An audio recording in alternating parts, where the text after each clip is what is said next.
off, surely you are all fine. So now we are going to have a lesson with regard to business studies, paper one.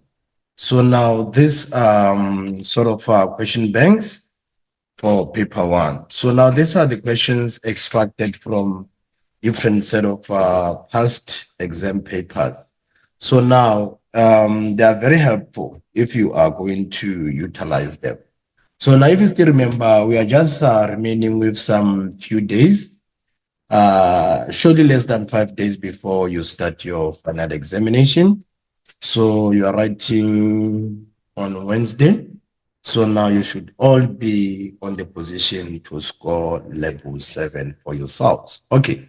So now we are going to remind ourselves on the legislations. So now, if you still remember, when you talk of legislations, we refer to rules and regulations that have been established by the government in line with disadvantaged people during the apartheid era. So if you still remember, during the apartheid era, most of our Black people were so disadvantaged. And the moment ANC came into power in 1994, it started revising all the legislations that were in place before ANC won the elections. So now, if you can actually pay attention, you can observe that most of these legislations, they cater for all groups of people, meaning they are all inclusive. Okay. Right. So now we are going to give the summary of all these 8 legislations. So now if you still remember, the legislations in South Africa, they are not only limited to 8, there are many.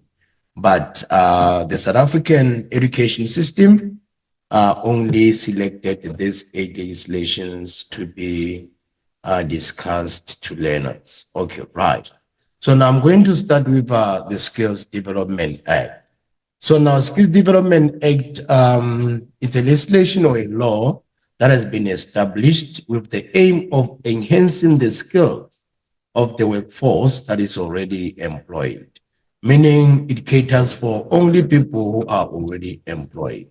If you are not yet employed, you are still seeking for a job, then you don't form part of the Skills Development Act. So now under the Skills Development Act, we have a body like SETA, which is Sectoral Educational Training Authority. So now this body is the one that makes this act to actually easily be implemented by a different set of businesses. So now if you can actually recall, not each and every business can actually qualify to take part in this Skill Development Act, but only businesses that are able to generate $500,000 payroll or profit. So now, if that particular business is able to spend $500,000 or 500,000 on a payroll, then they can qualify to form part of the Skills Development Act. So now, grade 12s, you should also be in the position to know the roles of this SETA as the body that makes this Skill Development Act to run smoothly. You should also know how this SETA is actually being funded. So now this SETA, the role of it is to report to Director General. They are the ones that go on the ground to make sure that businesses that qualify and applied for this Skill Development Act normally follow the guidelines of the Act. So now if they find that there's a particular business that is failing to follow the guidelines of this Act, then they normally go and give the feedback or the findings to the Director General of the body. Okay, right. So now also you should be in a position to know how this SETA is being funded. SETA is funded through its services that it grants, and also it gets funding from donations from different set of government ministries, and it also gets funding from businesses. So now remember, for each and every business that is taking part in this Skill Development Act, they pay as a business. It pays 1% of its payroll, and also 1% from the side of the employee. So it means that SETA in this regard is going to collect 2% from the business. So now still bear in mind that 1% comes from the business and 1% comes from the side of the employee. Okay, right. So now let's move on to the second law. So now the second law, we have Labor Relations Act. So now this one of Labor Relations Act, it has been designed in such a way that it promotes the harmonious relationship between the employer and the employee. So it means that this act, it's actually been designed to make sure that there's a good working relationship between the employer and the employee. That's all about Labor Relations Act. So now under this Labor Relations Act as well, we have different categories of rights. There are rights of the employer, and also there are rights of the employees. So now each and every employee must as well respect the rights of the employer. In the same manner, employers should respect the rights of the employees, so that processing of goods and services can actually be done easily without a lot of conflicts. Okay, right. So now another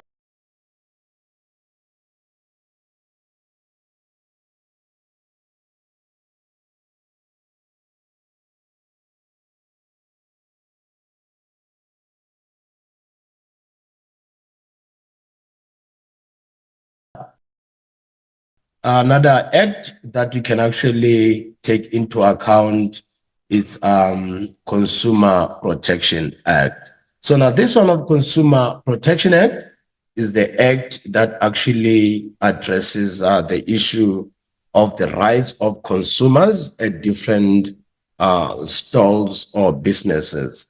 So now it means that consumers have a right to go to each and every shop and purchase whatsoever that they purchase. So now also I know in most cases, people do think that it is not allowed or illegal to return a commodity that you have actually bought from the business. And also, if you can actually check, most of the businesses, they are even having the posters where they write that no returning of goods and services are allowed, of which that is against Consumer Protection Act. So now as a consumer, if you bought a particular product and you are no longer happy with the product or the quality of the product or any defects on that particular product, you have a right to return that product from wherever you bought it. Okay, right. So now moving on, we have another act. So now another act that we have is Employment Equity Act. So now this Employment Equity Act, it addresses the issue of discrimination at the workplace. So now this act says no to discrimination. It says that no one should be discriminated at the workplace. You shouldn't be discriminated because of the color of your skin. You shouldn't be discriminated because of the language that you speak. You shouldn't be discriminated because of your age at the workplace, or you shouldn't be discriminated because you are a certain or you come from a certain tribe. No. So now it says that each and every person should be given the same treatment. So now it also continues to say that workers that perform the same work should always be given the same compensation. If we are hired and we perform the same roles, we should always be given the same compensation. Okay, right. So now we also have National Credit Act. So now this one of National Credit Act, it actually guides businesses that are into financial areas where they actually lend out money. So now this act says that before any financial institution can actually lend out money to anybody, they should first check the credit worthiness of that particular person. They must check if a person is indeed a good payer before they can engage into any laws. So now this National Credit Act, it works together with what we call National Credit Regulator. So now this National Credit Regulator, they are the ones that are normally on the ground to make sure that businesses abide by this particular law or rule. Okay, right, great house.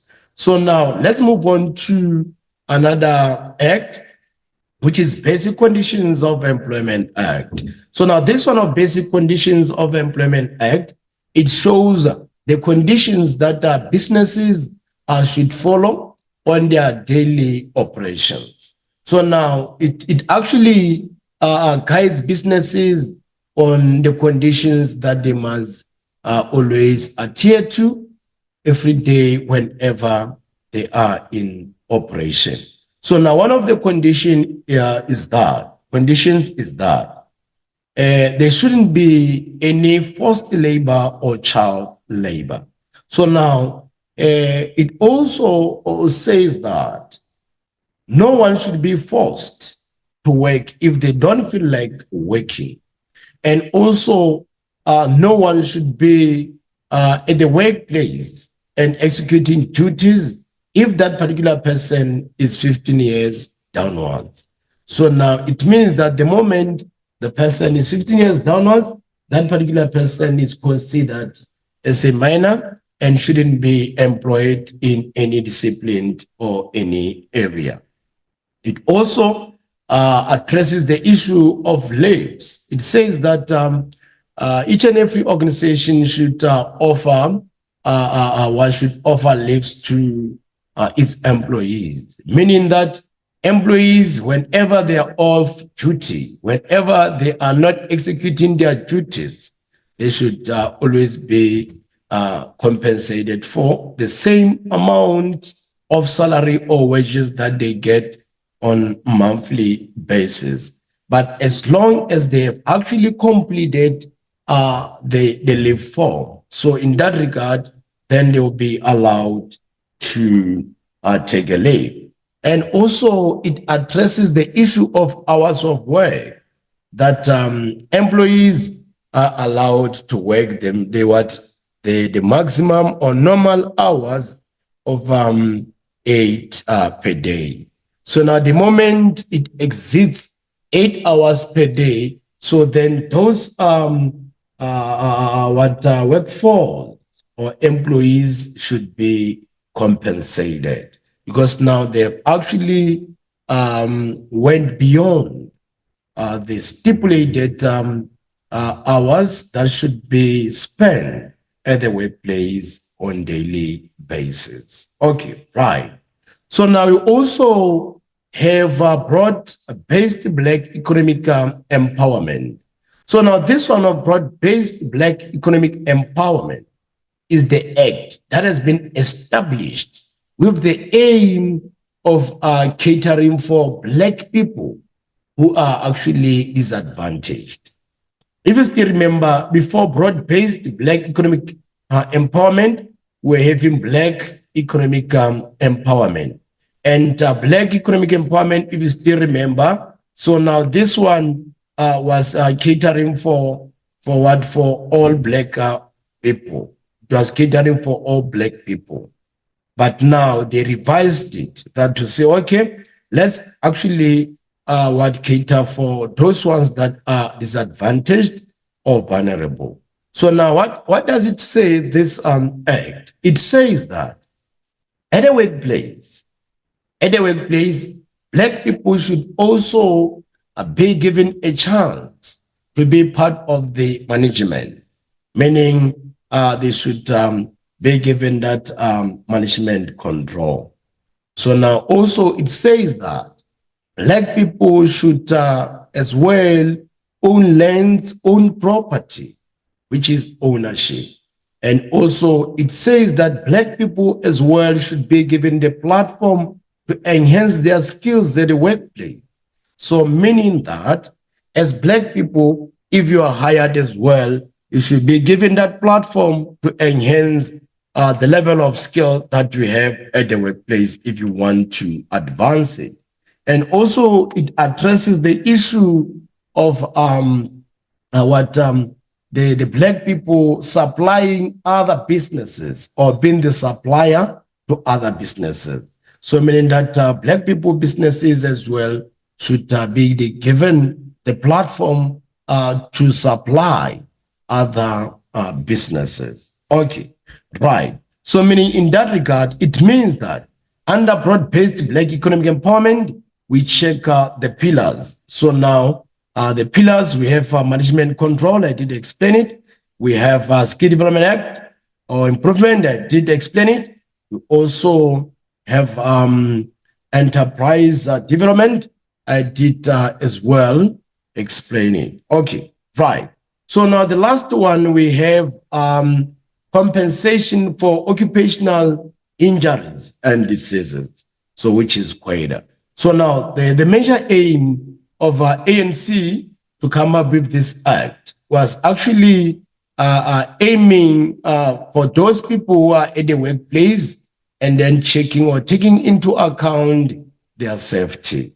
So now it means that safety precautions or safety measures should always be practiced at different set of businesses. Okay, right.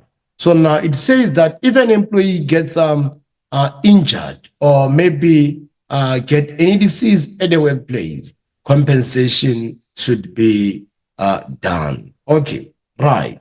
So now, grade 12, I have explained all of this all of these are 8 legislations. So what you must do, you should supplement that with the notes that you actually have. Okay, right. So now we are quickly going to check or overview of these legislations. Okay, right. So now if you check these legislations, we have the key concepts as well as the definition. I'll quickly go through this so that we can check if we are still on the same level. Okay, so now according to the notes, it says that the Skill Development Act, this is the main aim of this act is to improve the skill levels of people who are already employed in the workplace. I did say it. So it means that for those individuals that are not yet introduced to the workplace or they are not yet in any office, so they don't form part of this Skill Development Act. So now we also have a skill development levy or charge. So now this was introduced to ensure that businesses contribute to the development of skills. So now if you still remember by the start of this lesson, I did explain the issue of the contributions towards our SETA, where I said that the business contributes 2%. From this 2%, I told you that 1% comes from the employer and another percent comes from the employee. So now that is considered as a levy or a charge. Okay, right. So now we also have previously disadvantaged individuals or designated group. So now these previously disadvantaged individuals, remember, we are considering the apartheid era. So now during the apartheid era, people who were disadvantaged were Black people. So Black people were the ones disadvantaged. Okay, right. So now let's check setters. So now setters were established in order to implement and monitor the implementation of the Skills Development Act. I did explain that. Okay, right. So now this sector stands for sector education, training, and authorities. Okay, right. So now let's move on to our Labor Relations Act. So this act was introduced to promote simple procedures for the resolution of labor disputes in the workplace. If you still remember, I said that this act has been established with the major aim of producing a conducive environment that can exhibit a good relationship between the employer and the employee. Okay, right. So now let's check out the issue of collective bargaining. So now this collective bargaining, they are nothing but negotiations between employers association and the trade unions on matters such as wages or conditions of employment. So now what is this trade union? If you still remember, when you talk of a trade union, we refer to those organizations that are fighting for the rights of the employees at different set of work places. Okay, right. So now we also have what we call collective collective bargaining. So collective bargaining, these are negotiations between employers association and trade unions on matters such as wages or conditions of employment. I did explain it. Right. So now let's check our collective agreement. So now this is nothing but an agreement between the employer organizations and the trade unions. Okay, right. So now let's check the dispute. So now the dispute is nothing but a disagreement between the employer and the employee. So meaning this is a situation where the employer and the employee do not see eye to eye. Okay, right, great talks. So now let's check the bargaining councils. So now it is formed by registered trade unions and employer organizations so as to prevent or resolve labor disputes or labor conflicts. Okay. So now let's check Employment Equity Act. So we're saying that the main aim of this act is to ensure that equal job opportunities are given to all people regardless of race, culture, language, age, religion, disability, and the likes. If you still remember, grade 12, by the start of this lesson, I said that Employment Equity Act has been designed in such a way that the discrimination at the workplace should actually get rid of. So it means that this act says no to discrimination. You shouldn't be discriminated at the workplace because of the color of your skin or race. You shouldn't be discriminated at the workplace because of your culture, your norms, your beliefs. You shouldn't also get discriminated at the workplace because of the language you speak. You shouldn't also get discriminated at the workplace because of your age or because of the religion that you follow or because of your disability status. Okay, right, grade 12. So now let's check affirmative actions. So now it was designed to ensure that suitable and qualified previously disadvantaged individuals are given equal job opportunities. I'll come again. It was designed to ensure that suitable and qualified previously disadvantaged individuals are given also equal job opportunities. Okay, right. So now if you still remember, the previously disadvantaged individuals, it was black people during the era of apartheid. Okay, right. So now moving on, we have the basic conditions of employment act. So this act sets the minimum standard for employment to promote fair labor practices. So now I did explain this and the conditions that should be indicated. I spoke about forced or child labor, hours of work, also leave and the likes. Okay, right, grade 12. So now let's move on to compensation for occupational injuries. And this is Act. So now the Act gives employees who are injured or contract diseases while on duty the right to claim the compensation. But remember, if you get any disease or you get any injury while you are using the resources of the company for your own personal benefit, in that regard, the company is not obliged to pay you at all. Okay, right. So now we also have what we call broad-based Black economic empowerment. So this is the Act, or the Act was introduced to ensure full economic participation of previously disadvantaged individuals. Okay, right, grade 12. So now let's check our National Credit Act. So now this one of National Credit Act, it was actually introduced so as to protect consumers against unfair and reckless credit granting by businesses. Okay, I did explain that as well. So now let's check credit providers. So now when we talk of credit providers, we refer to all businesses that offer goods and services on credit. Okay, right. So now let's check National Credit Regulator. When we talk of the National Credit Regulator, we are talking of a body which is responsible for the regulation of the South African credit industry.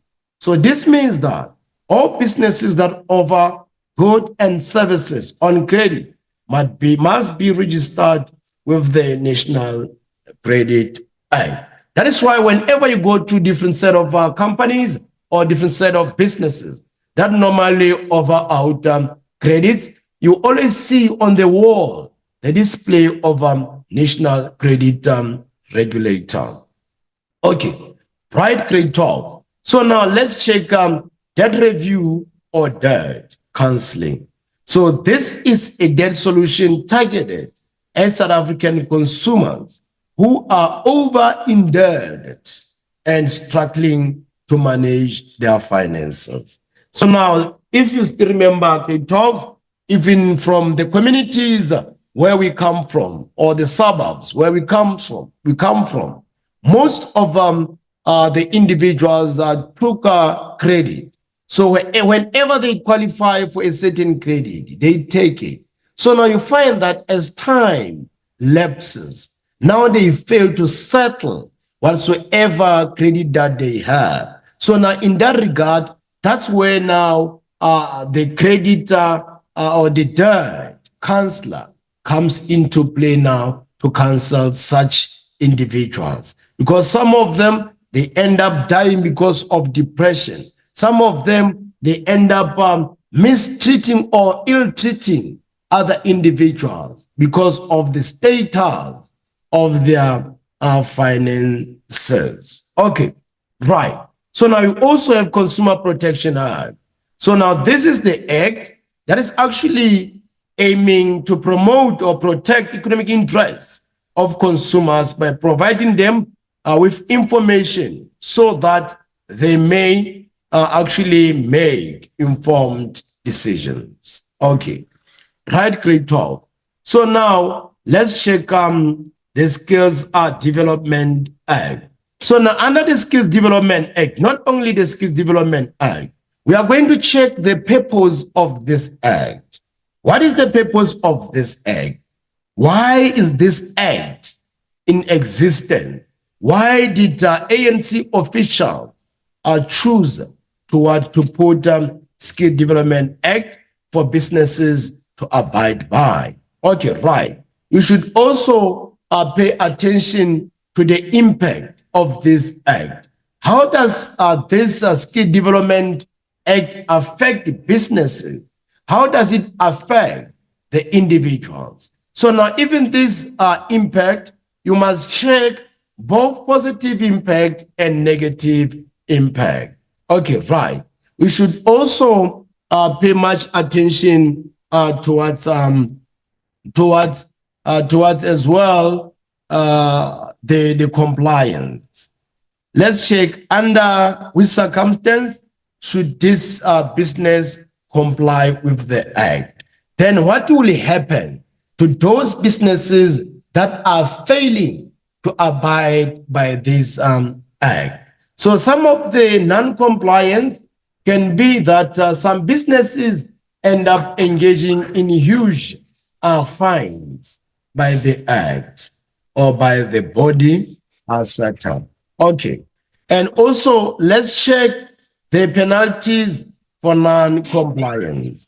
So now for penalties for non-compliance, there are a lot of fines that are associated with businesses that are not abiding by the Skills Development Act. So now you also have compliance, which are the procedures that businesses should always follow in order for them to make sure that there is an enhancement of skills at the workplace. So now we also have setters. So now setters, you still remember, we said this is nothing, but what this is nothing but the sectoral education, training, and authorities. So now, if you remember, I also said that you must know how this setter generates funds. Where do they get funds from? And also, you must pay attention to National Skills Development Strategy. What is a strategy? A strategy is a technique or a method that businesses normally engage in order to process or manufacture goods and services. So now, meaning in this regard, when you talk of the National Skill Development Strategy, this is nothing but a technique or a method that businesses engage in to make sure that there is an enhancement of skills for their workforce at the workplace. So now we also have what? Human resource development strategy. So now, if you still remember, whenever we talk about human resources, we refer to the department in a business that deals with firing and hiring. So now also that department that deals with hiring and firing, there should be a strategy that they apply whenever they want to recruit a new candidate. There should be a specific strategy or technique or method. Remember, different set of businesses can engage in the use of different set of techniques whenever they recruit a new employee. Okay, right. So now let's check the purpose of this act is to encourage businesses to improve the skills of their workers. Yes, the major aim for ANC to come up with this act is to make sure that businesses are encouraged to improve the skills of their workers. What will happen if there is an improvement of skills of the employees at the workplace? It means that the production of goods and services is going to be advanced in terms of quality, in terms of efficiency, meaning that now, the moment a business is having workers that are high skilled, they are not going to waste the resources whenever they manufacture goods and services. And also, if the workforce is skilled, it means that the quality of goods and services or the standard of goods and services is going to reach the satisfactory level of the buyers. Meaning, if the business is having higher skilled employees, the quality of goods and services that they are going to produce is going to be very high. And that on its own is going to attract customers. Remember, the major aim of starting a business is to generate profit. And for business to generate profit, it should have many customers. So customers, in most cases, they are actually being captured by the standard of the product. Okay, right. So now let's check the impact of this Skills Development Act on businesses. If we can check this impact on businesses, we are going to check the advantages and the disadvantages. So now, one of the advantages of this skill development, it encourages businesses to improve their skills of the workers. So this is the advantage on business. This is the advantage on business. It means that people's skills are going to be what? They are going to be improved. And the moment they are improved, then the business in that regard is going to benefit. Okay, right. So now let's check the danger of this Skill Development Act. Some of the dangers of this Development Act is that some of the employees, after they have acquired the skills, they can easily leave the organization and go look for cleaner pastures. So it means that in that regard, businesses would have wasted their own resources, because now this employee will have been sent to improve his or her own skill on the basis of the expenditures of the business. Now he's no longer going to give back to the business, but rather go and give back to other businesses aside. Okay, right. So now let's check actions are regarded as a non-compliant. So now under this Skill Development Act, providing employment services for gain without being registered as an employer. So now this is considered as one of the non-compliant. And also providing false information in any prescribed document can as well be considered as one of the examples of non-compliances, as well as preventing employees from signing for a learnership due to age or position. So now, if you still remember when I was explaining or giving the summary of all of these acts, I told you that one of them, which is Employment Equity Act, says no to discrimination regardless or with regard to age and the likes. Okay, right, grade 12. So now let's check the possible penalties for non-compliance. So for businesses that are failing to comply with this act, what will happen to them? How are they going to what? How are they going to be what? To be approached by the setters and the bodies under Skill Development Act. Businesses that does not pay the skill development levy may not offer learnerships or claim grants from SDI. So if you still remember, I said it before that businesses normally contribute 2%. So from this 2%, 1% comes from the side of the employer and 1% comes from the side of the employee. So now if businesses want to take part in this Skill Development Act, but they haven't paid skill development levy, then that actually platform is not going to be granted for them. Okay, right.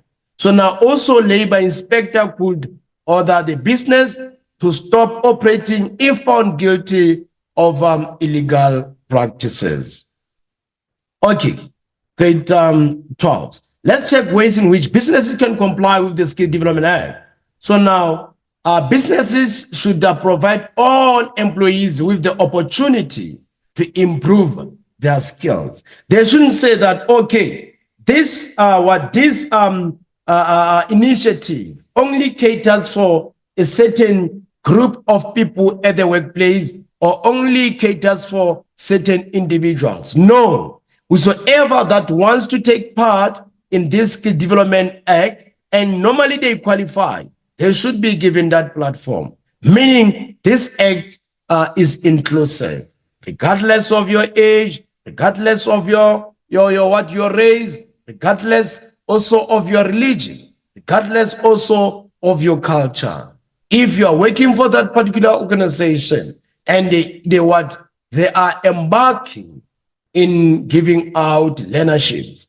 If you qualify, you should also be given that particular platform. Okay, right. So now let's check the roles of this setter.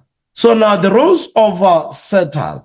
So now is to register learnership agreements. Remember we said that is to promote and establish learnership. That is its role. And also it reports to the Director General whatsoever that is taking place on the ground. Because SETA is a body that normally goes to different set of businesses and check if those businesses that have registered for skill development enhancement are following the guidelines as expected. If they don't follow the guidelines as expected, or if they follow the guidelines as expected, then setters will actually take the findings and then go report to the Director General on the basis of what is actually taking place on the ground. Okay, right. So now let's check how this setter is actually funded. So now funds are received for rendering their services. Remember, setter renders services. So now after rendering the service, then they get paid on that. And also they receive donations from different set of ministries.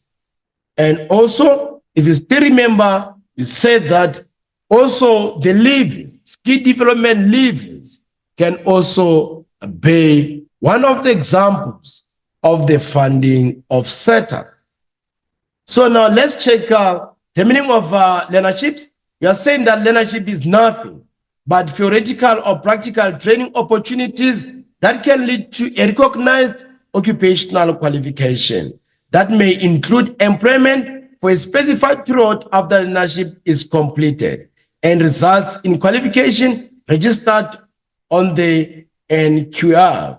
It includes structured component as well as practical work experience. Okay, right. So now let's check our national skill development strategy. So now we are saying that this national skill development strategy, it increases the skills of the public sector to improve service delivery.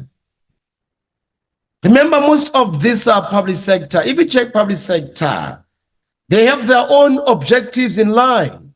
But if you check if those objectives are normally met on daily basis, you may find that is the story of yesterday. They are failing to achieve the set objectives.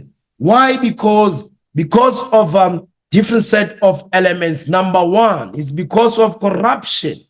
Number two is because of inadequate level of civil servant skills.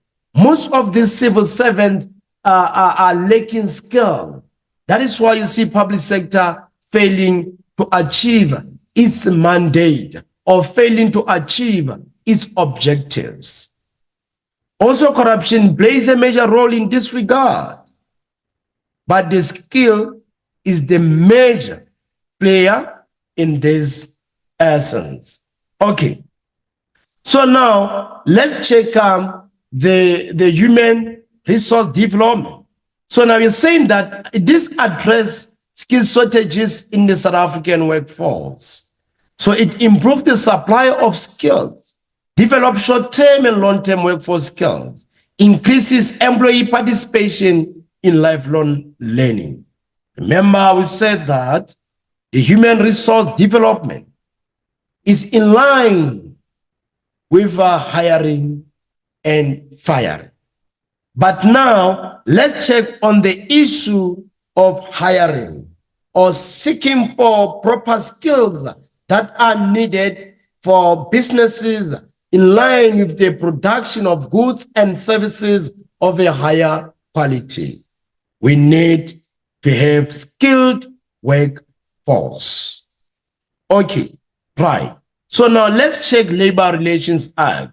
So now the purpose of this act is to promote fair labor practices between the employer and the employee. So now let's check the advantages. So now if you check the advantages, we said that it protects the rights of businesses in labor-related issues, and also it minimizes the disputes at the workplace between the employer and the employee. So now let's check the disadvantage of it, the bad of it. Then cost of labor increases because of legal strikes. The employers may not get a court interdict to stop a strike, or strikes actions always result in loss of production for which employers may not claim.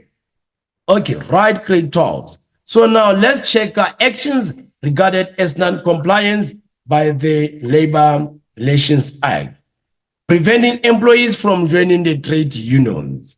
At the workplace, each and every employee is entitled to join any trade union of their choice. As a business, you are not supposed to choose the trade unions for them. They can choose the trade unions for themselves. Because the moment you choose a trade unions for your workers, it means that you are now acting against the Labor Relations Act. So now let's check the penalties of this act. The employer may be forced to enter into a dispute resolution process. So now in this regard, it means that the moment businesses are not adhering to Labor Relations Act, so now the employer will be forced to enter into a dispute resolution process, of which if at a certain level or stage the employer is failing, then in that regard, the courts now also will be invited. That is why you see in most cases, some of the labor in different set of businesses here in South Africa, whenever they are ill-treated, they go straight to Department of Labor. If the resolution was not met by the employer and the employee. Okay, right click talks. So now let's check the discriminatory ways of this act. So it says that businesses must allow employees to form trade unions or participate in trade unions of their choice. Why is that the case? Because the moment a business chooses a trade union for the employee, it means that it has already established a relationship between that trade union and the business, of which now it is going to be very difficult for the trade union to execute their duties of providing the protection of the rights of the employees, because now the trade union and the business are now buddies or friends.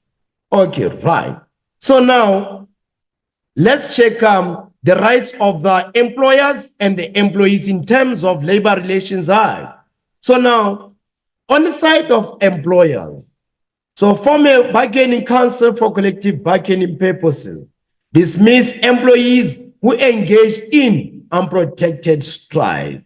So now the moment as an employee, you strike without following legal procedures, then in that regard, the employer has all the rights to dismiss you. Why? Because you just engaged in a strike without following proper procedures. Okay, right. So now let's also check the rights of the employees. So now employees have a right to embark on legal strikes as a remedy for grievances. Remember, a different set of business levels or workplaces. There are those individuals that are having their own grievances. So now remember, in order for you to raise your grievances in a proper manner, there are some guidelines to be followed. Don't just shout to your employer without following a proper procedure. Okay, right. So now let's check Employment Equity Act. So now we're saying that one of the purposes of this Employment Equity Act is to promote equal opportunity and fair treatment in the workplace. Okay, remember we said that this act says no to discrimination. Each and every individual should be given same dignity. Each and every individual should be given the same respect. Each and every individual should be given the same love at the workplace. Shouldn't be discriminated because of your age, culture, religion, and the likes. So now let's actually check the advantages and disadvantages of this act. So now this act promotes equal opportunity and fair treatment in the workplace. Meaning at the workplace, we are all going to be equal if we are working for the same company. We perform the same roles. Let us be paid or compensated the same amount of money, or if it's rewards, let it be the same. Let it be uniform towards each and every individual. Okay, right. So now let's check on the side of disadvantages. So now this Employment Equity Act, it is very expensive to train or employ someone who knows little about the ACT. So now also increased administration burden, as a business must compile employment equity reports every 2 years. Often positions go unfilled because there's no suitable employment equity candidate. So now those are one of the examples of what the impact of the Employment Equity Act. Okay, right.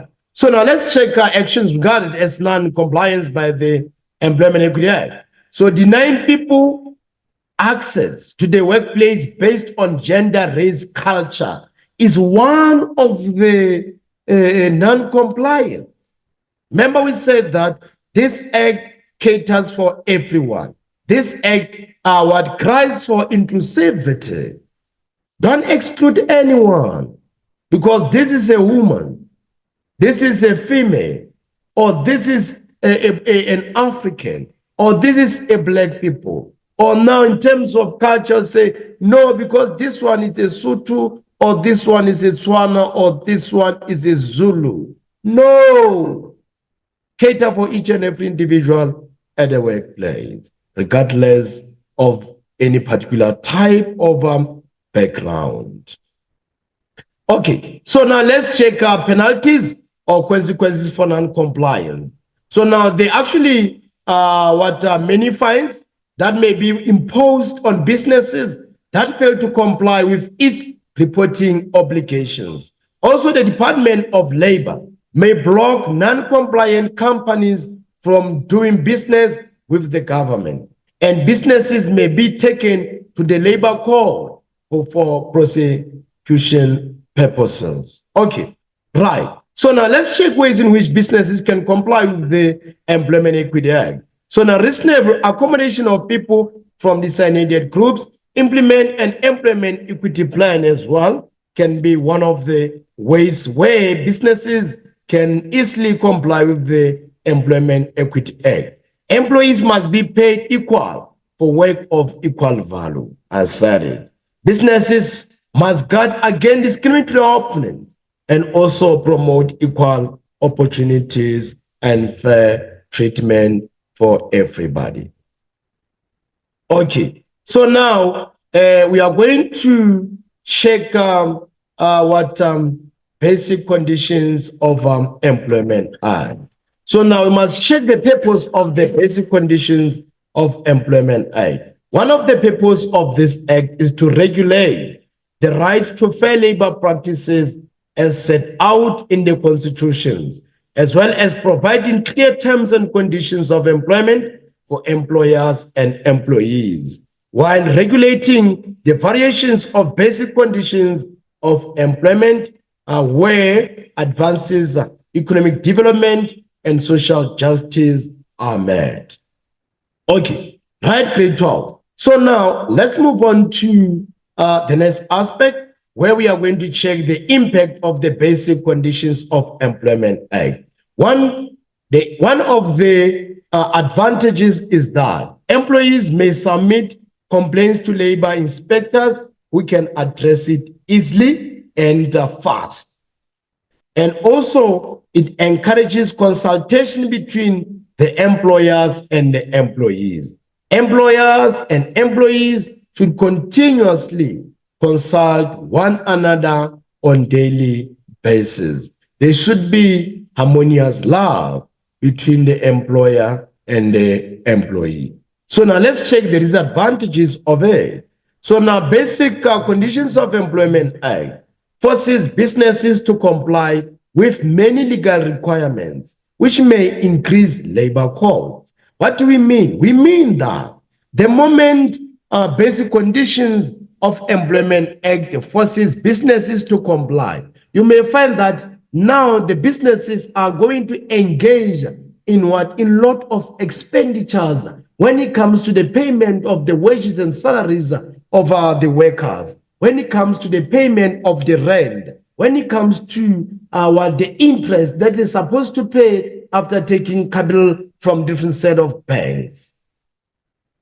So now also let's check the actions that are regarded as non-compliance by the Basic Conditions of Employment Act. So now Basic Conditions of Employment Act says no for businesses preventing workers from having access to employment contracts. Each and every business should offer or issue out employment contract to the employee. What is this employment contract? When we talk of employment contract, we refer to a written format that shows the agreement between the employer and the employee to work for a certain particular business. Okay, so now also we are going to check the penalties for non-compliance. What can be the result for those businesses that are failing to comply with the Skills Development Act? So such businesses can be ordered to pay compensation and damages to the employee. And also, the Director General may cancel the compliance order. Also, labor inspectors may serve a compliance order by writing to the Department of Labor. And remember, the moment the matter is inside the hands of the Department of Labor, then it is not going to be easy for that particular business not to engage in too much spending. Okay, right. So now, let's check ways in which businesses can comply with the Basic Conditions of Employment Act. Businesses should not employ children under the age of 16. Workers can take a meal break of 60 minutes after 5 continuous hours of work. Workers as well must receive double if they work during public holidays or Sunday. So according to this act, it says that the moment as an individual you go to work during public holiday, they must double your daily rate. If you go to work on Sunday in the same manner, they must double your daily rate. That's what this act says.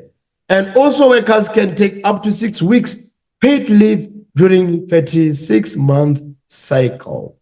Okay, right. So now let's check out the provisions. We're saying that one of the provisions we have hours of work, where workers may not work for more than 45 hours in any week. So it means if it says 45 hours in any week, workers are allowed to work hours, 10 hours a day if they work 5 days or less per week.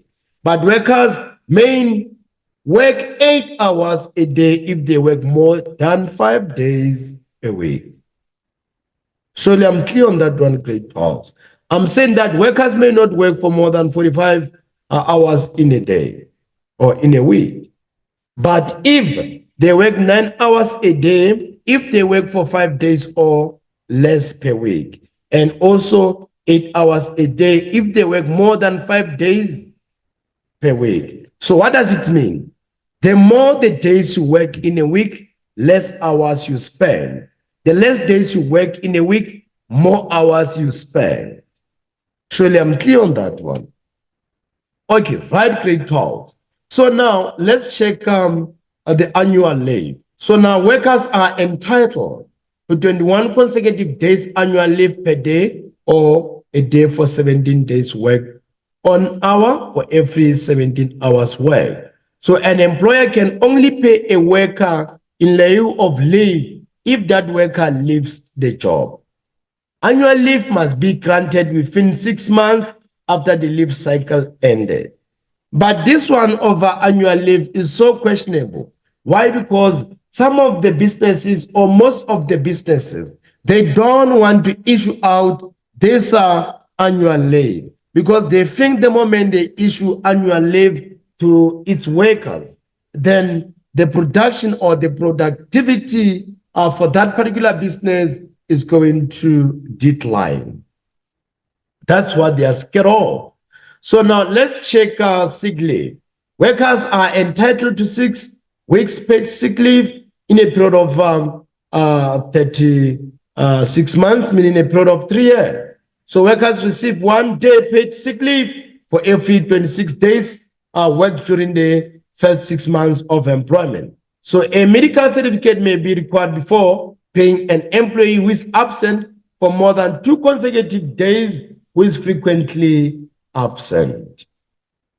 So let's check maternity leave. So now female workers are entitled up to 4 months leave. And also let's check family responsibility leave. An employer may require reasonable proof before granting leave.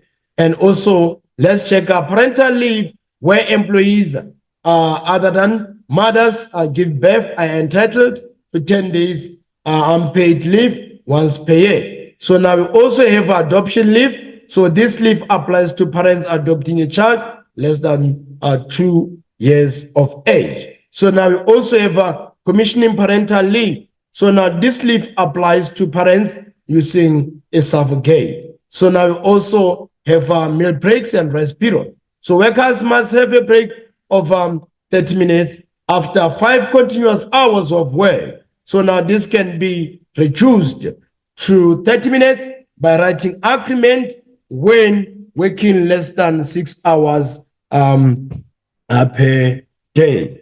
Okay, right, grade 12. So now let's check the overtime. Under the issue of overtime, workers must agree to work overtime. And also these workers cannot work more than 3 hours overtime per day or per 10 hours per week. So double the normal rate of pay for overtime worked on Sundays and public holidays. If you still remember, on Sundays and public holidays, they are considered to be double pay because those are very crucial days. Okay, right. So now we also have child and forced labor. So now we are saying that it is actually legal to employ a child younger than 15 years of age. And this is also illegal to force someone to work when they don't feel like working. So businesses may employ children over the age of 15 years if the employment is not harmful to their education, moral, or social development. Okay, right, grade 12. So now let's check the issue of QUADA. So now the purpose of QUADA. So now QUADA applies to all casual and full-time workers who become ill or injured or disabled or killed due to a workplace accident or disease. So it provides for the establishment of compensation board function is to advise the Minister of Labor on the provision of QUADA. Okay, right, grade 12. So now let's check the impact of this QUADA. So now this quota promotes safety in the workplace. But now when it comes to the disadvantages, claiming processes in line with the employee injured can be time consuming. It takes time for those injured to get compensation. Okay, right, great job. So now let's check the action regarded as non-compliance by the quota. So now employers who do not contribute to the compensation fund, employers who take long to process claims or delay the claiming process, and also the employers who prevent employees from reporting the accident or injury. So now those ones are considered as the guidelines of non-compliance by quota. So now let's check the penalties that are associated with non-compliance of this quota. Businesses may be forced to pay recovery costs required by the compensation fund, and employees may take their businesses to court for not registering them with the commissioner of the compensation fund. Okay, right, grade 12. So now let's check the issue in line with ways in which businesses can comply with the quota. So now businesses should always submit returns of earnings by not later than 1 March annually. So it means that the returns on earnings should always be submitted by businesses before 1 March on each and every year. Okay, right. Also, the levies must be paid to the compensation fund, where businesses should provide a health or self or safety working environment. Okay, right, grade 12. So now we are going to check the broad-based Black economic empowerment. So now, broad-based Black economic empowerment, I said that this act has actually been established as the compensation of the Black economic empowerment. So it means that this one of broad-based Black economic empowerment is the adjustment of the Black economic empowerment. So now this one of broad-based Black economic empowerment, it outlines areas that would give the government a platform for bringing equitable spread of wealth, allows for the development of codes of good practices. Also, it aims at targeting inequality in the South African economy. Okay, right, grade 12. So now we are also going to check the impact of the broad-based Black economic empowerment. So now this impact that we are actually going to check, we are going to check the advantages together with the disadvantages. So now advantages is that businesses comply with broad-based Black economic empowerment. That is one of the advantages here in South Africa as we speak. But also it will be highly regarded on the Black economic empowerment scorecard. A good broad-based Black economic empowerment score will improve the image of the business. So now let's check the disadvantages of non-compliance. It means that processes may lead to corruption, nepotism, if it is not monitored properly. So now also non-compliance may have a huge financial implications for different set of businesses. Processes and procedures can as well be very expensive for businesses, as there are a lot of legal requirements to obtain a grading. Okay, right, grade 12. So now let's actually check the actions regarded as a non-compliance by the broad-based Black economic empowerment. So now failing to implement affirmative action to meet broad-based Black economic empowerment responsibility, as well as refusing to award tenders to Black suppliers who are Black economic empowerment compliant. Okay, right. So now, grade 12, let's check the penalties or the consequences of non-compliance to broad-based Black economic empowerment.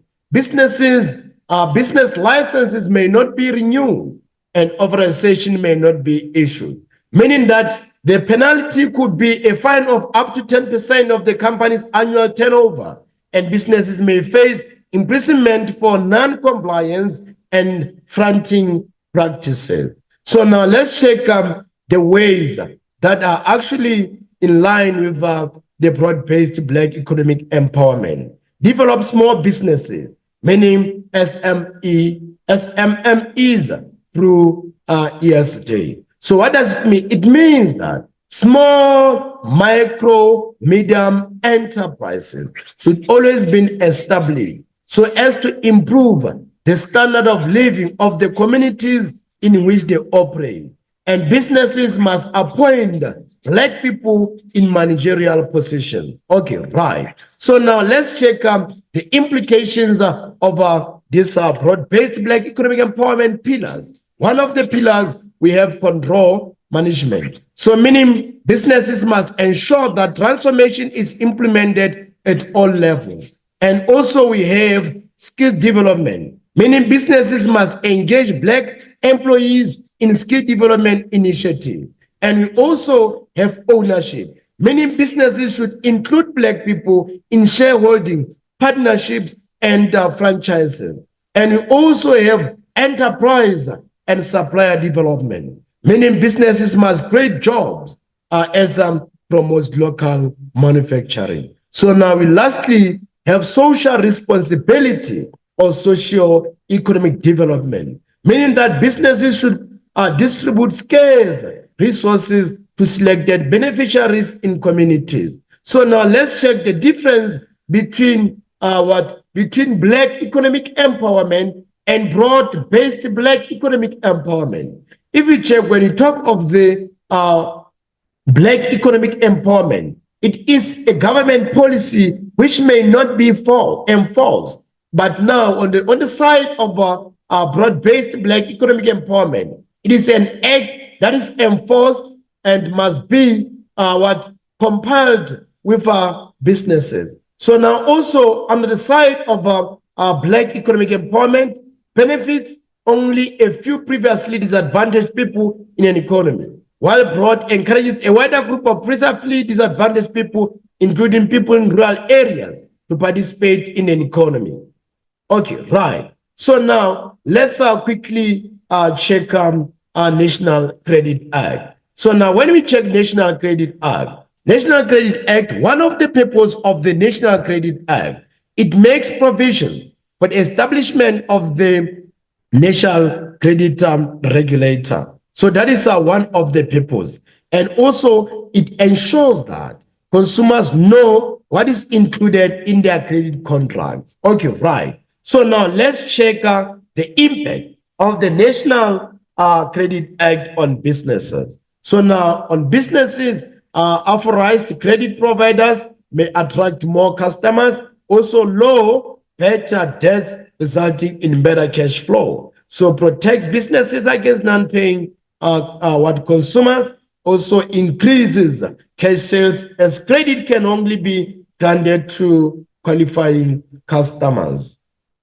Okay, right. So now let's check actions regarded as non-compliant by the National Credit Act. So now charging different interest rates to customers based on gender or race. Also not providing reasons for credit refusal, as well as refusing credit to customers based on gender or race. Okay, right. So now let's check our penalties or consequences for non-compliance to the National Credit Act. So now businesses may not charge any fee or interest, other charges under the specific credit agreement. So now the business may not demand payment, sue or attach the client's or consumer's assets. Okay, right. So now let's check ways in which businesses can comply with the National Credit Act. Disclose all the costs of loan. No hidden costs should be changed or charged or added. No credit providers must be registered with the National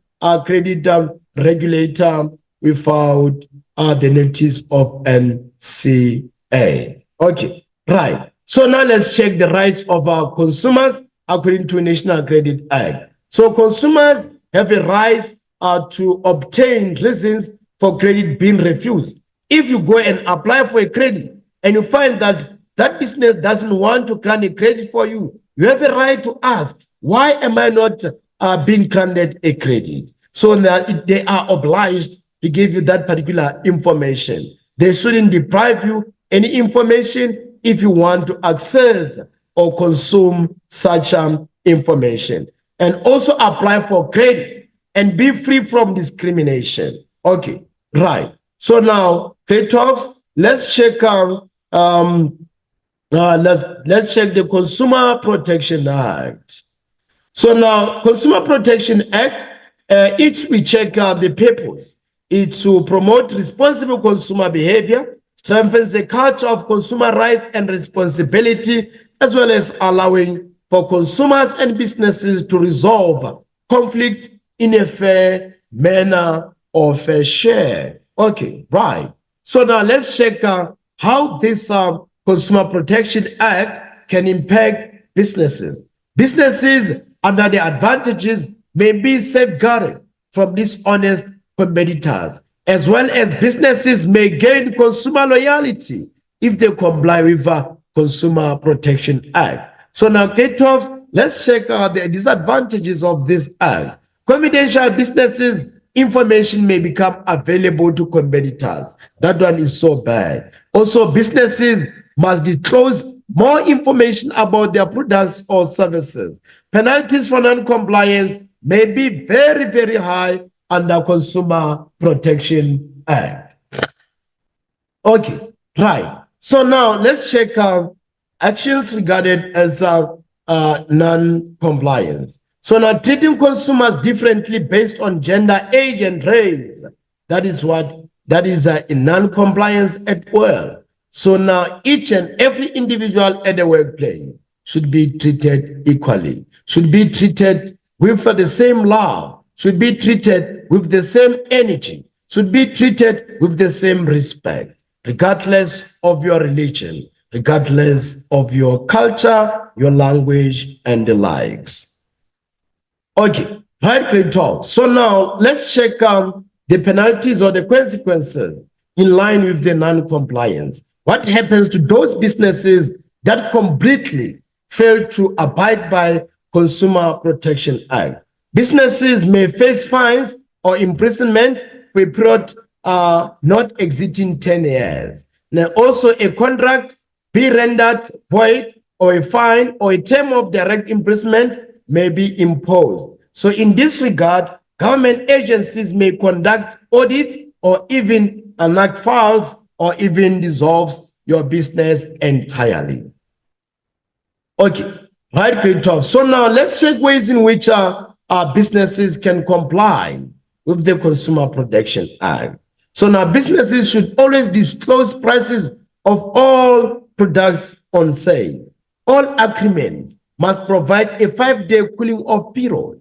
Implement measures that will facilitate complaints, or suggestion boxes should be placed in different platforms. Make sure that you have many suggestion boxes in that particular building of your business, where an individual from outside or an individual from the inside of your business, if they have any opinion, they can just write their own opinion and drop those opinions inside the suggestion boxes. So in that regard, it means that your business will be following the guidelines of the Consumer Protection Act. So now let's check the rise of Consumer Protection Act. So now consumers have a right to choose. Consumers have a right to choose suppliers and goods or the shop to buy from. Consumers also have a right to privacy and confidentiality. Many consumers have a right to restrict unwanted direct marketing.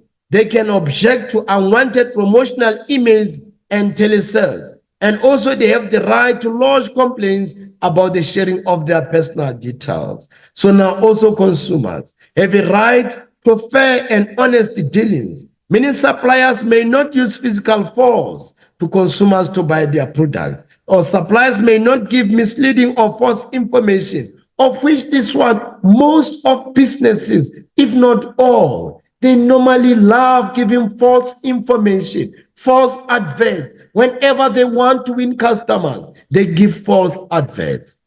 So that on its own, it's a wrong approach because in the long run, it is going to drive customers away from buying your products.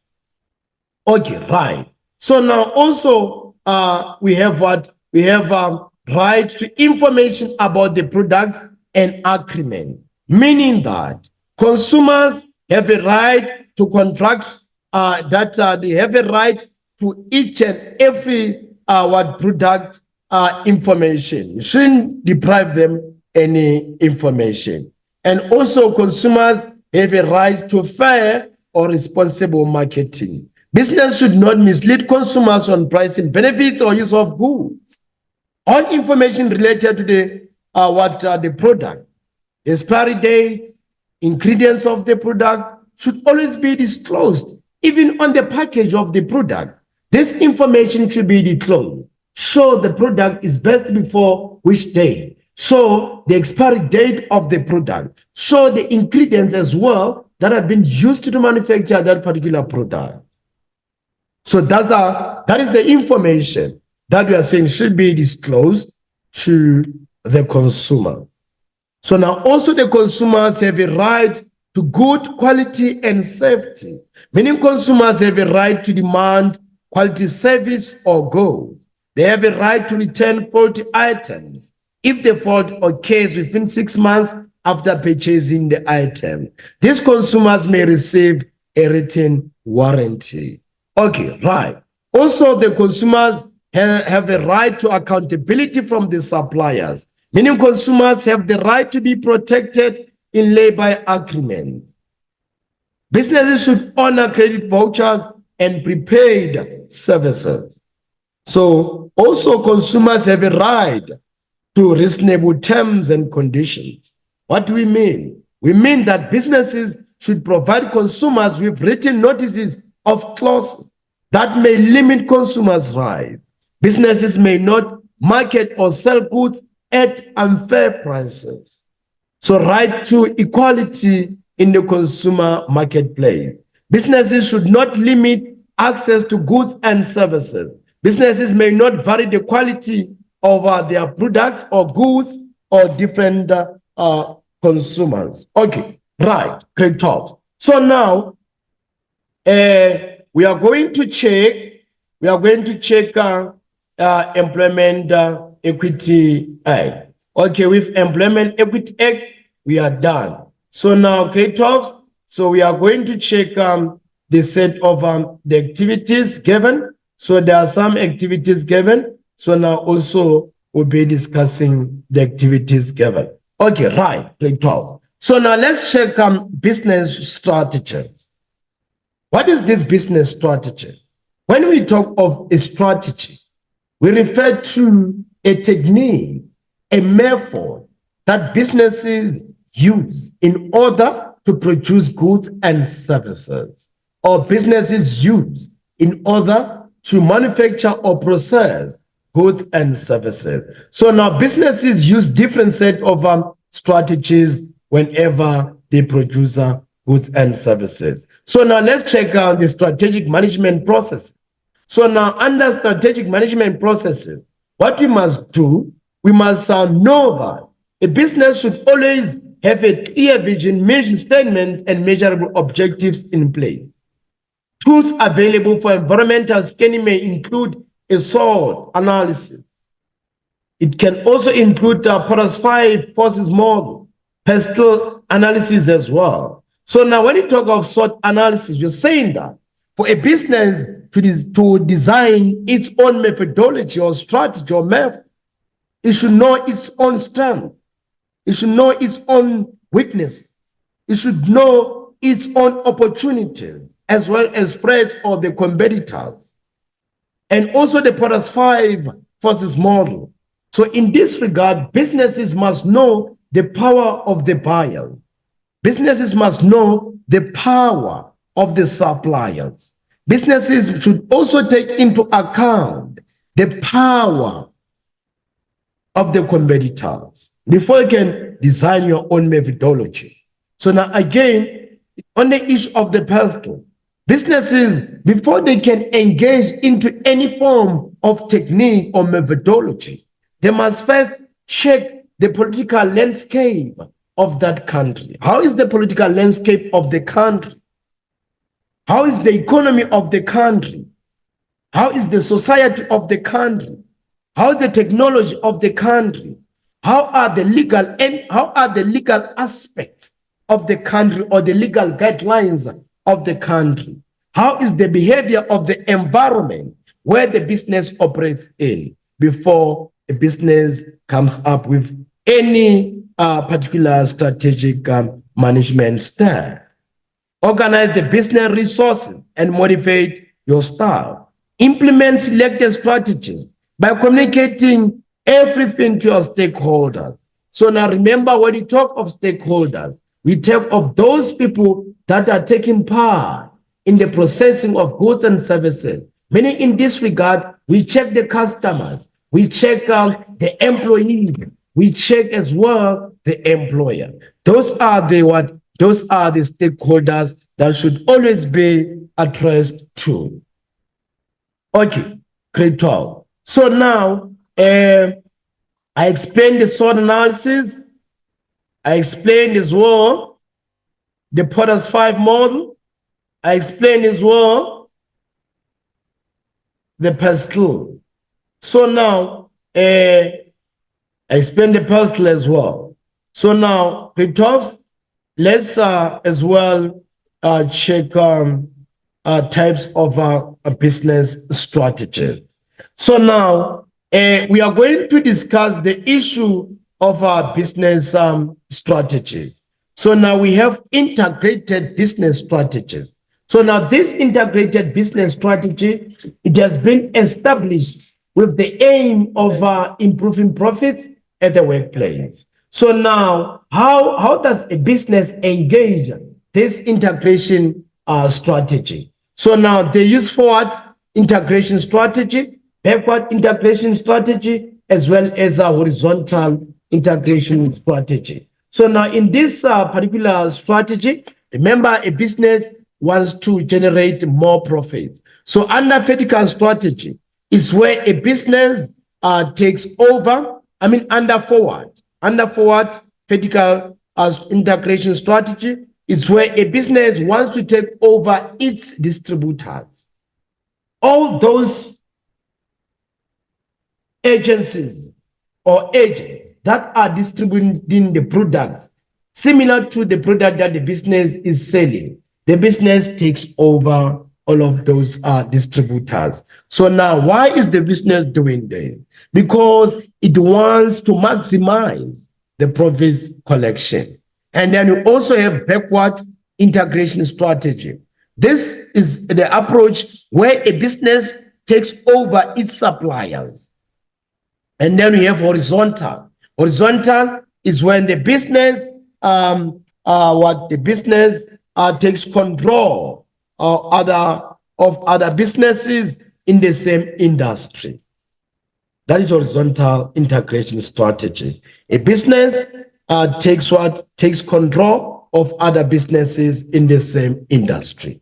What is this industry? When we talk of a word industry, we are referring to different set of businesses or group of businesses that are selling the same product, or different set of businesses that are rendering the same service. We call them an industry. Okay, right. So now we also have intensive strategy. As well, intensive strategy, businesses use intensive strategies. Why? Because they want to maximize the profits collection. So now, under these intensive strategies, we have market penetration. Market penetration is when a business is new in the market. And when they are new in the market, they are not known. They introduce themselves by selling their products with affordable prices. And the moment our consumers or buyers are aware that they are in operation, that's when now they increase the prices of their products. So now we also have market development. Under market development, the product is already in existence. Now what the business does, they go to check the new market where they are going to sell their existing product. And we also have the product development. Product development, it means that this is a new item. And this new item, it is going to be sold in an existing market. The market is already there. People are aware that this particular name of the business is already in operation. But now this business is introducing what? Is introducing a new product to what? To the buyers. Okay, right. So now let's check the advantages of intensive strategies. So now remember, intensive strategies is saying that it has been designed with the aim of improving the profits. So now one of the advantages is that regular sales to existing customers may increase. It is an advantage. Also gain customer loyalty through effective promotion campaigns. Okay, right. So now, grade 12, let's check diversification strategies. In the same manner, diversification strategies, they have been used by businesses to make sure that they generate or they maximize their profits. These strategies, these techniques, these methodologies, businesses apply them because they want to increase the profit margins that they normally collect. Okay, right. So now let's check out concentric diversification. The business adds a new product or service that is related to existing product and which will appeal to new customers. And then we also have a horizontal diversification strategy where a business adds new products or service that are unrelated to existing products, but which may be appealing to existing customers. We also have conglomerate diversification where the business adds new products or service that are unrelated to existing products, which may appeal to new groups of customers. Okay, great, Tops. So now let's move on to the advantages of this diversification strategy. We are saying that it increases sales and business growth, also improves the business brand and image, as well as reducing the risk of relying only on one product. Okay, right, great, Tops. Now let's check defensive strategy. So now this one of defensive strategy, it's a strategy that businesses apply. Why? Because they are no longer operating properly. They are no longer making enough profit. And the moment they see that the profit collection has declined and now they are struggling, then they opt for this strategy. They apply this strategy because it's bad. They don't apply this strategy because it's good. Okay, right. So now we have divestiture and then this divestment. So now this one, we are saying that a business is selling off divisions or product lines with slow growth potential. They check those divisions or products that are very slow in terms of growth, then they cut them out. So now we also have liquidation, where the business is selling all assets to pay creditors due to lack of capital. And lastly, we have retrenchment, where terminating the employment contracts of employees for operational reasons. Why are employees being retrenched? Because now the business is no longer making profit. So there's no need for a business to have huge number of employees while the level of productivity is very low. Okay, right, great job. So now let's check the steps in strategy evaluation. What you must know when you evaluate the strategy: examine the underlying basis of a business strategy. Look forward and backward in the implementation process. Compare the expected performance with the actual performance. Measure business performance to determine the reasons for deviations and analyze these reasons. Take corrective actions so that deviations may be corrected. Set specific dates for control and follow up, as well as drawing up a table of the advantages and disadvantages of the applied strategy. Okay, right, great talks. So now let's continue and check what we have in store. Okay, right. So now we are going to check on another topic. Remember, we are still preparing for the paper one that you guys you are going to write next week Wednesday. So now what you must do, grade 12, make sure that the resources that we discussed today, they are going to benefit you in the long run. Okay, right. So now we are going to check business sectors and environment. What is an environment? An environment, we refer to the surroundings of the business. And the surroundings of the business can either be inside the business premises or outside the business premises. And we also have the business sectors. When we talk of a sector refers to a portion of economic activities. So meaning we have the categories of the portions of these economic activities or business activities. We have a primary sector, where a primary sector deals with what? Deals with extraction of raw materials and natural resources. We also have secondary sector, where it processes raw material into finished goods. We also have a tertiary sector, where services are actually being rendered. So now we have different types of the environment. We have micro environment, which is the inside surrounding of the business. And we also have the market environment, which is the environment which exists immediately outside the business. And we have macro environment, which is actually the outside part of the business. Okay, right, grade 12. So now let's check the types of business sector. So now we are saying primary, it deals with what deals with extraction, where we have an example of coal, extraction of coal, gold, fish, and as well as what engage into agricultural livestock. So now we have secondary sector, where we say that manufacturing takes place here. So an example, we have manufacturing of clothes, we have also food processing, we have building, constructions, and secondary sector. So now when it comes to tertiary sector, we can refer to the likes of distribution, banking, insurance, tourism, transportation, entertainment, retail, and legal services. Okay, right, grade 12. So now let's check the possible challenges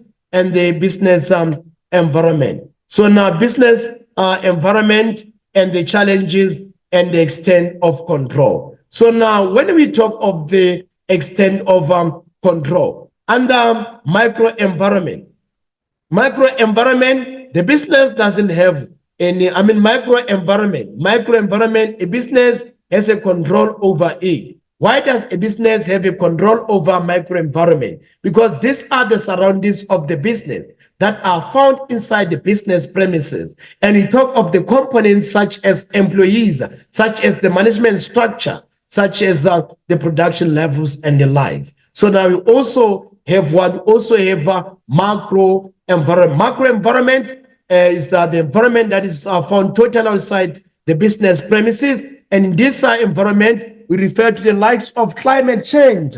We refer to the likes of politics and regulations. And then we also have the market environment. So market environment, we have the likes of consumers, suppliers, and the likes. So now when it comes to the micro environment, the extent of control is full control. Why? Because all of these components are found inside the business premises. When it comes to market environment, it is semi-control or partially control. Why? Because part of these components are found inside the business premises and part of it are found outside the business premises. And lastly, we have what we call micro and macro environment. Under macro environment, we have no control at all. Why no control at all? because these are the initiatives that are taking place outside the business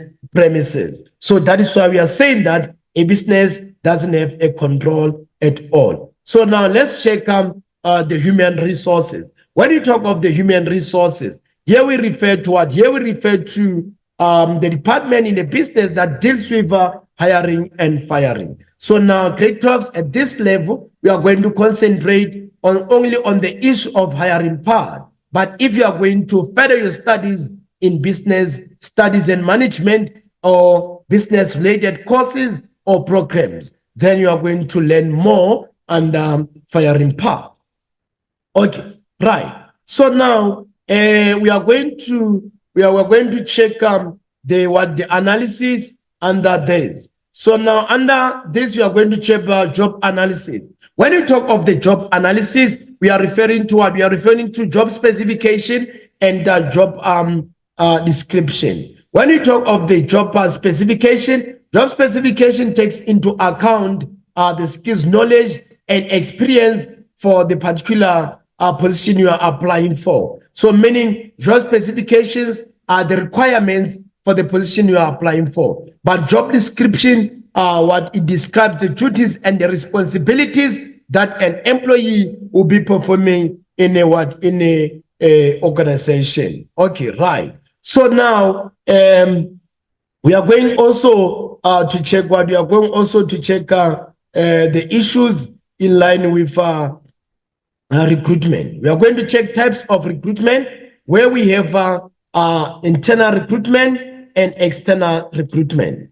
Internal recruitment is when existing employees are recruited to fill the vacancy in the organization inside the business. And also when it comes to external recruitment is when the job applicants are recruited from the outside of the business premises. So now let's check the sources of internal recruitment. So under this one of our internal recruitment, that's where now the promotion is actually going to take place. And also that's where the transfers are going to be considered, as well as internal referrals, as well as internal advertisement. But when it comes to external recruitment, we are going to check the issues in line with newspapers, billboards, also headhunting and the likes. So now let's check out the impact of this recruitment.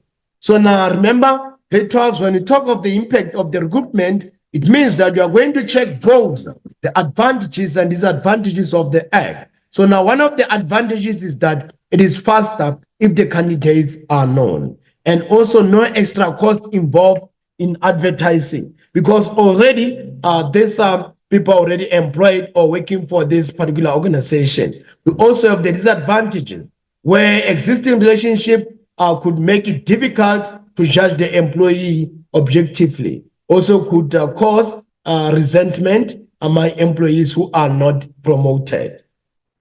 So now let's check out the impact of this external recruitment, the advantages and disadvantages. One of the advantages is that less chances of being biased are owing to existing relationship. Remember, these are new people at all. The business is not familiar with these people. So now it means that also these new employees can bring fresh ideas into the organization. So now let's check the disadvantages of this.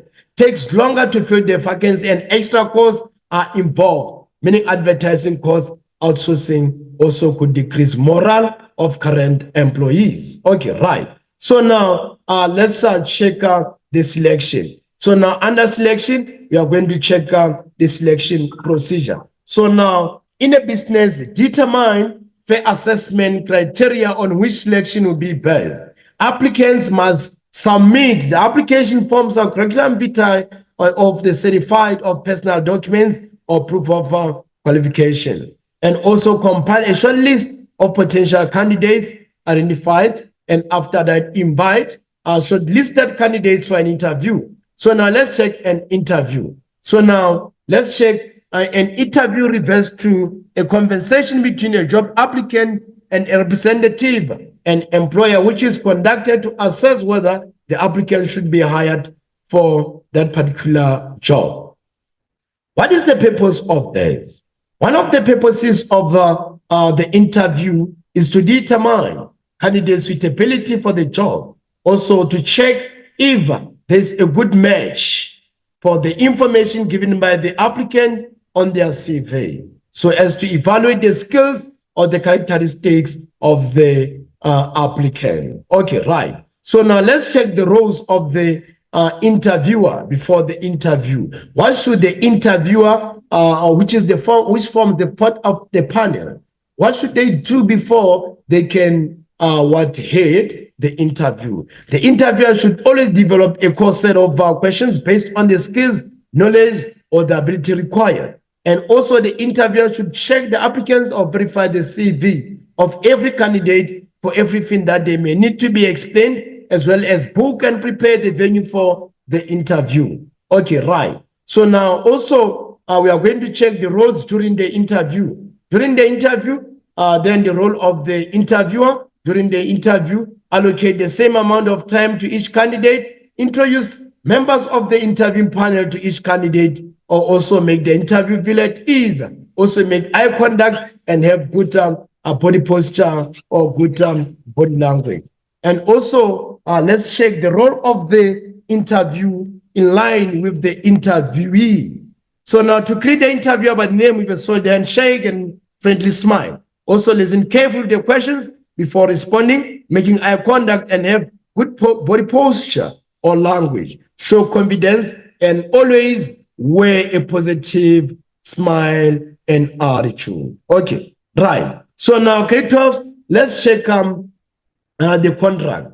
So what is the contract? Is a legal binding written agreement between the employer and the employee. What are the aspects that should be considered in a contract? Name and the address, contact details of the employer, personal details or address of the employee, job title, position, job description, and job specification, hours of work, salary, as well as determination of the contract, leave conditions, and the signature of the employer and the employee. So now let's check the legal entities of the employment contract. Both parties must have contractual capacity to enter a contract. Aspects of the employment contract can be renegotiated during employment. The employment contract should include a code of conduct and code of ethics. It may not contain any requirements that are in conflict with the basic conditions of employment act. So now let's check the reasons for the termination of employment contract. Resignation, retrenchment, dismissal, retirement, and redundancy. This can be one of the reasons of employment contract. Okay, right. So now let's check out the induction. What do we mean by induction? Induction refers to a process of which new employees are being shown around the business premises. What are the purposes of this induction? It introduces new employees to management colleagues to establish relationships with fellow colleagues at different levels, create opportunities for new employees to experience or explore different departments, also explain safety regulations and rules so that new employees will understand their role, responsibilities in this regard. Okay, right. So now let's check the aspect that should be included in an induction program. Safety regulations and rules, overview of the businesses, and also the information about the business products or service. And also we are going to check the benefits or the advantages of induction. New employees who are familiar with the business procedures or rules may easily adapt to his or her own new work environment, meaning that new employees learn more about the business and understand their role in the business, what is expected in the job. So also increased productivity and quality of service or performance. Okay, right, grade 12. So now in this regard, we are going to check the placement. What is this placement? It refers to a process matching the skills and abilities of an applicant to the requirements of a vacant. So meaning that you are going to check the procedures in line with the placement. So now placement outlines specific responsibilities or expectations of a new position, where it determines the employee's strengths, weaknesses, skills, interests by subjecting to various psychometric tests. So determine the relationship similarities between the expectations of the position and the competitiveness of the new employee. So now let's check the importance of training, meaning the importance of skill development. The employee who receives the necessary training is more able to perform in their job. The investment in training that company makes shows employees that they value. Okay, now let's check salary termination. So now we have a piecemeal salary termination and time-related salary termination. So now piecemeal salary termination is where workers are compensated according to the number of items or units produced, while under time-related remuneration, it's where workers are actually compensated with regard to the time they spend at the workplace or the time they spend to complete a task. Okay, right. So now we are going to check the link between the salary termination and the basic conditions of Employment Act. So now the basic conditions of Employment Act sets out conditions that ensure fair labor and human resource practices. According to the basic conditions of Employment Act, businesses may use different remuneration methods so as to pay their employees. So now this payment of salaries should be based on whether the employee is permanent or employed on a fixed contract basis. So now we are also going to check the fringe benefits. So now let's check the examples of these fringe benefits. We have the likes of a medical aid, pension or provident fund, travel allowance, cell phone or housing allowance, cafeteria provided free meals, performance-based incentives, as well as unemployment insurance fund. So now let's check the impact of this fringe benefit. So now the advantages of this fringe benefit is that attractive fringe benefits package may result in higher employee retention or reduces employment turnover. So it also reduces the 10 staff over and new employees have been inducted properly. So now let's check the negative side of it. Fringe benefits are additional costs that may result in cash flow problems, meaning administrative costs increase as benefits need to be correctly recorded for tax purposes. Okay, right, creditors. So now at this juncture, we are only left with quality of performance. So now when we talk of the quality of performance, we are actually referring to what? Referring to the performance by each and every department to make sure that they execute their duties so that the expected standard of the product is met. Okay, right, great talk. So now it means that in this regard, we are going to check what is quality. Quality refers to a good or a service ability to satisfy a specific need, and also the efficiency of a service and the ability to provide an effective outcome without too many delays. So now let's check quality control. Quality control is nothing but a system that ensures the desired quality is met by inspecting the final product, only the final product. But when it comes to quality assurance, it being carried out during and after the production process of a product. Okay, right. So now, moving on, we are going to check. The benefits of a good quality management system. So now, what are the benefits of good quality management system? It means that time and resources are going to be used efficiently. Product and services are constantly improved. Vision and mission may be achieved. So now, increased market share and profitability. Okay, right, grade 12. So now let's check the quality indicators for each business function. We are going to check our purchasing function. Purchasing function, one of the quality indicator for purchasing function is that buy raw materials in bulk at the raw prices. So now if you want to master purchasing function, make sure that one of the indicators is buying raw materials in bulk at an affordable prices. Also, let's check the marketing function. Marketing function, increasing the market share with differentiating products to attract more customers. So now we also have production function, where accurately calculate the production cost, empower workers so that they can take pride in their workmanship. And also check the public relations, where providing regular or positive press releases and then can result into what positive feedback from public surveys on business image. So now let's check administration function.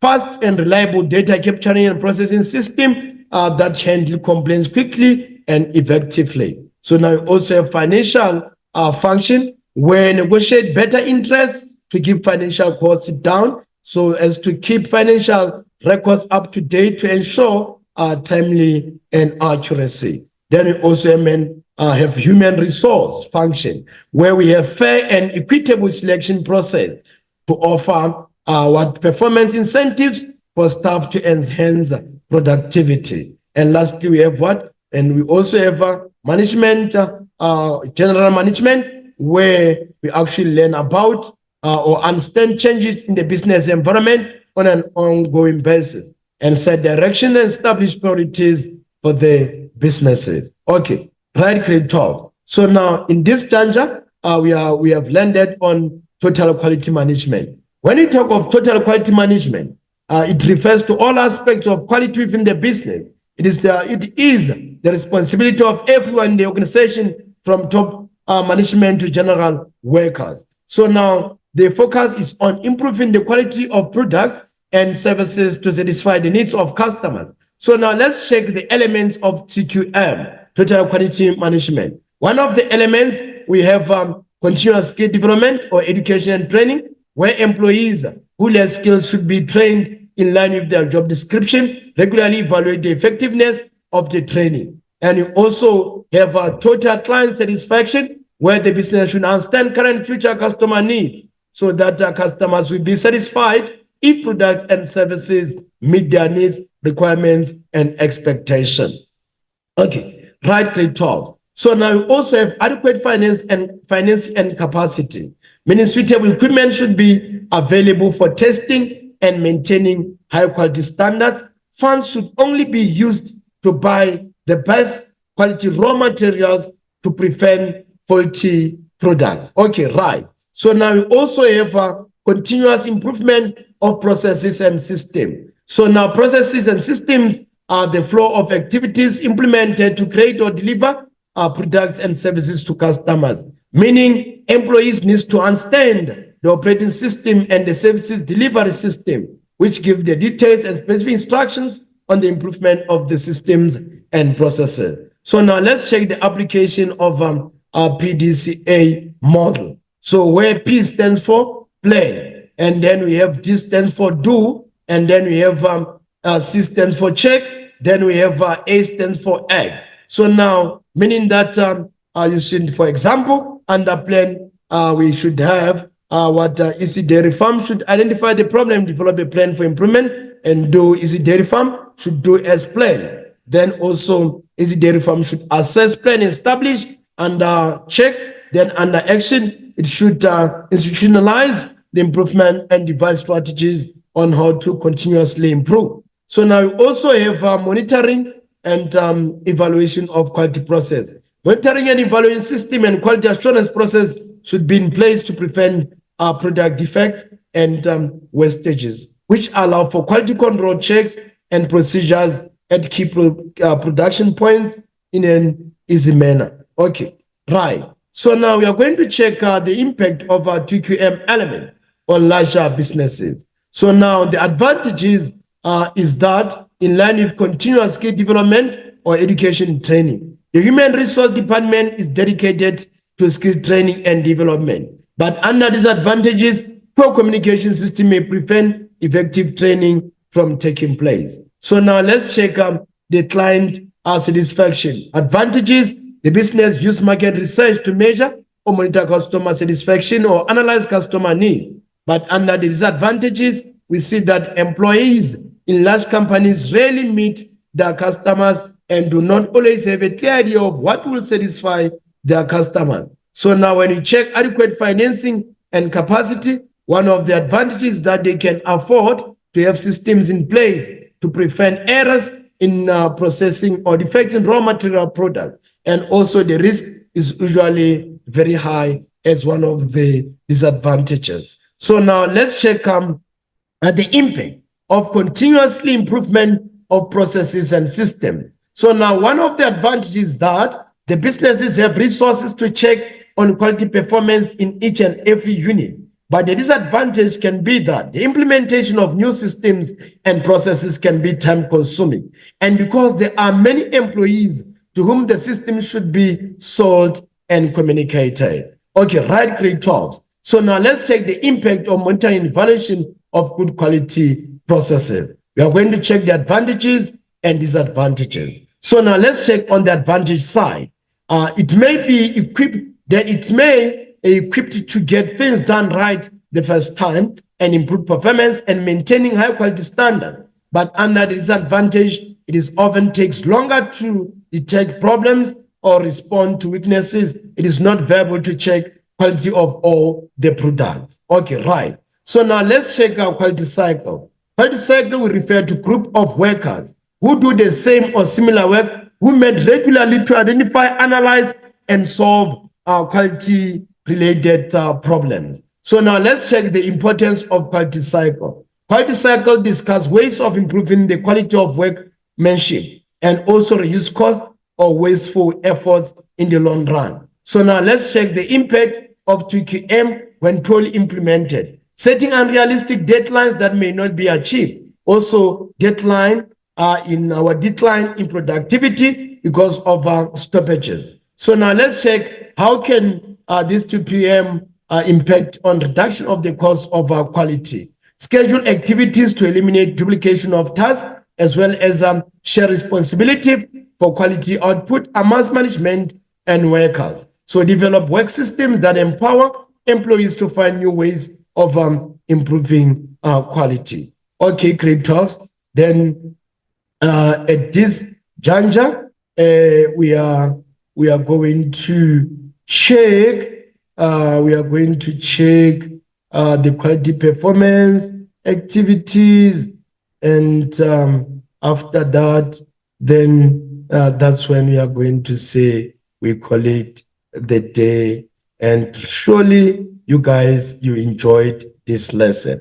Okay, grade 12. Surely you enjoyed this lesson, and the resources that I've been using in this platform, you can also download the resource so that you can complete those activities on your behalf. So now I think that you guys, grade 12s, you did benefit from this lesson as you are writing your final paper for business studies on Wednesday next week.